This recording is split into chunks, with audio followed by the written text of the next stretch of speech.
김종인 위원장과 주호영 원내대표는 8.15 광화문 불법 집회 방조에 대한 명확한 입장을 밝히십시오. 8.15 광화문 불법 집회에 대한 미래통합당 김종인 비대위원장과 주호영 원내대표의 발언에 경악을 금치 못하고 있습니다. 김종인 위원장은 이번 불법 집회로 인해 코로나19의 급격한 재확산 사태에 대해 정은경 질병관리본부장의 지시를 잘 따르면 되는 일이라고 대수롭지 않게 말했습니다. 또 코로나19 문제를 국민 편가르기 용도로 쓰려고 한다며 정쟁의 일부로 치부하고 있습니다. 김종인 위원장의 말대로 방역당국의 지시를 전혀 이행하지 않고 집회를 강행한 것이 어떤 집단입니까?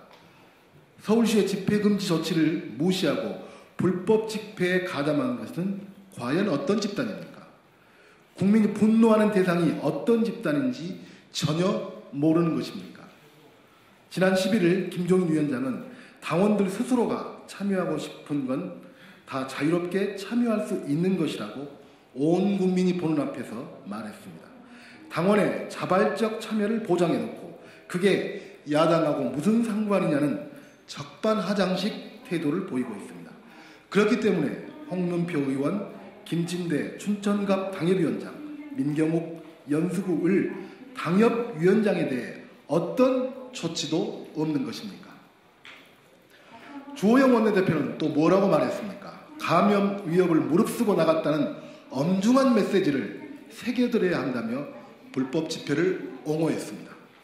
사랑제일교회 확진자가 입원 과정에서 도망친 것이 벌써 두 번째입니다. 교회 검사 대상자 4천여 명 중 소재 파악이 되지 않는 신도와 방문자가 700여 명에 달하며 심지어 조직적으로 감염을 은폐해왔습니다. 그 상황에서 광화문 광장을 누비며 수도권 코로나 확산에 기름을 부었습니다. 지금까지 사랑제일교회 누적 확진자는 457명에 달합니다. 그로 인해 우리 국민은 그토록 끔찍했던 신천지 사태를 넘어서는 위기에 직면했습니다. 전광훈 목사와 사랑제일교회 신도들의 심각한 행태와 이로 인한 국민적 피해 실태를 국민 모두가 두 눈으로 봤습니다. 800군데가 넘는 학교가 등교 수업을 긴급 취소하며 큰 혼란에 휩싸여 있습니다. 그럼에도 불구하고 그 집단이 새겨들여야 할 만큼 엄중한 메시지를 전하는 집단이라고 보고 있는 것입니까? 방역의 문제를 초래한 집단의 메시지를 심각하게 엄중하게 보라는 것이 제1야당 원내대표의 말입니다. 누가 정쟁을 일으킵니까?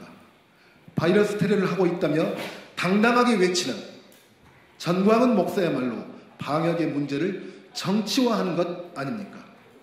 지금은 그렇게 한가한 상황이 아닙니다. 더불어민주당에게 해명하고 사과하라는 것이 아닙니다. 국민께 해명하고 사과하라는 것입니다.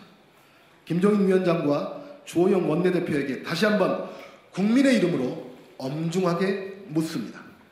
광화문 대규모 집회를 방조한 것에 대한 입장을 밝히십시오. 바이러스 테러를 감행한 전광훈 목사 구속에 대한 입장을 밝히십시오. 홍문표 의원과 김진태 당협위원장, 민경욱 당협위원장에 대해 국민이 납득할 수 있는 조치를 취할 것인지 입장을 밝히십시오.